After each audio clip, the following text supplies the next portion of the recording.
ದೇವರಲ್ಲಿ ರಾಜಕೀಯ ಇಲ್ಲ, ಪಕ್ಷ ಇಲ್ಲ, ಯಾವುದೂ ಇಲ್ಲ. ದೇವರು ಅನ್ನೋದು ನಮ್ಮ ಶ್ರೀರಾಮಚಂದ್ರನ ಹಿಂದೂಗಳಿಗೆ ಎಲ್ಲರಿಗೂ ದೇವರು. ಹಾಗಾಗಿ ನಾವು ಎಲ್ಲ ಹಿಂದೂಗಳೆಲ್ಲ ಒಗ್ಗಟ್ಟಾಗಿ ಇವತ್ತು ಆಚರಣೆ ಮಾಡ್ತಾಯಿದ್ದೀವಿ. ನಮ್ಮೂರಲ್ಲಿ ಯಾವುದೇ ರೀತಿ ಭೇದಭಾವದಲ್ಲಿ ಶ್ರೀರಾಮನ ಇದರ ಫಂಕ್ಷನನ್ನು ಖುಷಿಯಾಗಿ ಆಚರಿಸ್ತೀವಿ ಹೇಳ್ಬೋದು. ಏನಕ್ಕಂದ್ರೆ 500 ವರ್ಷಗಳ ಹೋರಾಟ ಹಾಗೂ ತುಂಬ ಜನಗಳ ಬಲಿದಾನ ಹಾಗೂ ತ್ಯಾಗ ಮಾಡಿಕೊಂಡು ಬಂದಿದ್ದಾರೆ. ಈ ನಮಗೇನು ಅನಿಸಿದ್ರೆ ಈ ನಮ್ಮ ಕಾಲದಲ್ಲಿ ರಾಮ ಮಂದಿರವನ್ನು ಉದ್ಘಾಟನೆ ನೋಡೋಕ್ಕಾಗಿ ನೆಕ್ಸ್ಟ್ ಅವರ ರಾಮಲಲ್ಲ ದರ್ಶನ ಮಾಡೋಕ್ಕೆ ಒಂದು ಅವಕಾಶ ಮಾಡಿಕೊಡ್ತಾರೆ. ಅಮಿತ್ ಶಾ ಅವರಾಗ್ಬೋದು, ಯೋಗಿ ಆದಿತ್ಯನಾಥ್ ಅವರಾಗ್ಬೋದು, RSS ಅವರು, BHP ಅವರು. ಇದಕ್ಕೆ ಮೂಲ ಇದನ್ನು ಶುರು ಮಾಡಿದಂಥ ವಾಜಪೇಯಿ ಅವರು, ಅಡ್ವಾಣಿ ಅವರು ಹಾಗೂ ಮುರಳಿ ಮನೋಹರ್ ಜೋಶಿ ಅವರನ್ನು ನೆನೆಸ್ಕೊಬೇಕಾಗ್ತದೆ. ಆ ಟೈಮಲ್ಲಿ ರಾಮ ಮಂದಿರ ಕಾಲ ಆದದ್ದು ನಮ್ಮ ಊರುಗಳಲ್ಲಿ ಕೂಡ ಎಲ್ಲ ಹಿರಿಯರು ಎಲ್ಲ ಸೇರಿ ಇಟ್ಕೆ ಹಾಗೂ ದೇಣಿಗೆಯನ್ನು ಕೂಡ ಆ ಕಾಲದಲ್ಲಿ ಕಲೆಕ್ಟ್ ಮಾಡಿ ನಮ್ಮ ಊರುಗಳಿಂದ ಸಹ ಕೂಡ ಕಲೆಕ್ಟ್ ಮಾಡಿ ಅವಾಗ ಅಯೋಧ್ಯೆಗೆ ಕಳಿಸಲಾಗಿದೆ.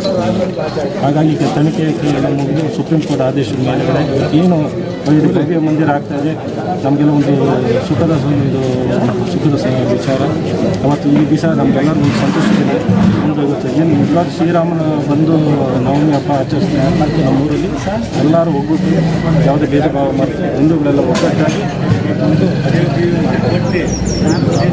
500ರಿಂದ 600 ವರ್ಷ ಅಯೋಧ್ಯೆಯಲ್ಲಿ ರಾಮ ಮಂದಿರನ ಆಗ ಏನು ಮುಸ್ಲಿಮ್ಸ್ ದೊರೆಗಳದನ್ನು ಹೊಡೆದಾಕಿ ಅದನ್ನು ಮಸೀದಿ ಆಗಿರ್ತಕ್ಕಂಥದ್ದನ್ನ ಕೋರ್ಟು ಕಚೇರಿ ಇವತ್ತು ಅನೇಕ ಜನ ನಮ್ಮ ಭಾರತ ದೇಶದಲ್ಲಿ ಅದಕ್ಕಾಗಿ ಬಲಿದಾನ ಆಗಿರ್ತಕ್ಕಂಥವ್ರು, ಅದಕ್ಕಾಗಿ ಸಾವು ಅನುಭವಿಸಿರ್ತಕ್ಕಂಥವ್ರು, ಅನೇಕ ಜನ ತ್ಯಾಗ ಬಲಿದಾನಗಳನ್ನು ಮಾಡಿರ್ತಕ್ಕಂಥವ್ರು ಇವತ್ತು ಅವರೆಲ್ಲ ಒಂದು ಶ್ರಮದಿಂದ ಇವತ್ತು ಈ ಒಂದು ಅಯೋಧ್ಯೆ ಇವತ್ತು ಏನು ಸುಪ್ರೀಂ ಕೋರ್ಟ್ ಆದೇಶ ಆಗಿ ಅನೇಕ ತನಿಖೆ ಮತ್ತೊಂದೆಲ್ಲ ಆಗಿ ಇವತ್ತು ಏನು ಅಲ್ಲಿ ಇರ್ತಕ್ಕಂಥ ಏನು ಹಿಂದೂ ಪರಿಷತ್ತವ್ರು ಇರ್ಬೋದು, RSS ಇರ್ಬೋದು, ಇವತ್ತು ಮೂಲ ಅದಕ್ಕೆ ಆಗಿರ್ತಕ್ಕಂಥ ಮೋದಿಯವರು, ನರೇಂದ್ರ ಮೋದಿಯವರು ಇದಕ್ಕೆ ಮೂಲ.